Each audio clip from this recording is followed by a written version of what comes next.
सहना भवतु सहनो भुनक्तु सह वीर्यं करवावहै तेजस्विनावधीतमस्तु मा विद्विषावहै. This is one of the Santi mantra in Sanskrit often chanted in daily life, which I learned a few months ago. Until my senior year, I wasn't quite familiar with Sanskrit language. I don't know why, but in my senior year, I got distressed by this existence and started to seek the truth. I didn't even go home during the school break, thinking that would distract me from my goal.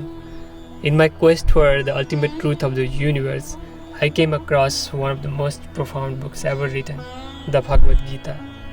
Reading that book was a transforming experience for me. Never before I had read any book written with such a depth and understanding of things as in Bhagavad Gita. Though I read Nepali translation of the book, I was instantly drawn to the Sanskrit language in which the original Bhagavad Gita was written. The most complicated and precise grammar structure gives Sanskrit a unique perfection and beauty, and is often called as the language of gods. From the most antique Vedas to the enlightening Upanishads to many scriptures on astronomy, Ayurveda, yoga, astrology, philosophy, and many more are written in Sanskrit.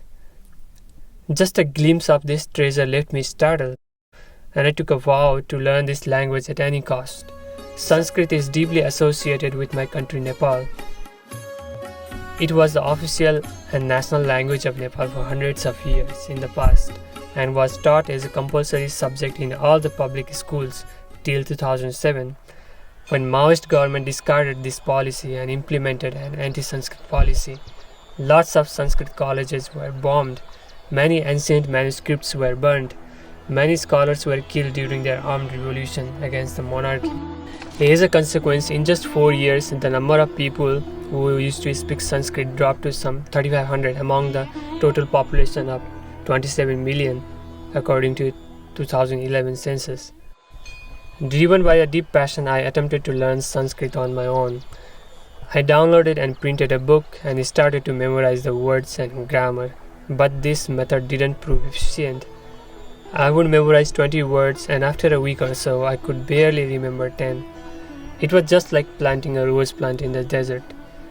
Then I jumped into YouTube lessons. It also felt interesting for a while, but as I learned further, it became hard to follow them. What I really wanted was a community of practice where I could learn through direct participation. That couldn't happen at home, and later I went to Dartmouth. Because of the emphasis Dartmouth gives on foreign language, I was hoping that they would also offer Sanskrit, but they didn't. I got little hopeless, but as it is said, if you really want something, the entire universe conspires in helping you achieve it.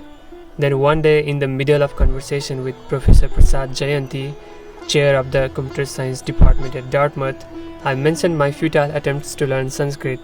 Then, observing my enthusiasm, he brightened his face and immediately said that his family would love to teach me. From then, every Sunday I go to their home and learn with them for about 3 hours and also have a nice lunch together. During that time, I try to have all the conversation in Sanskrit with the right pronunciation of word and grammar. The rest of the weekdays, I practice with them during the puja at the temple.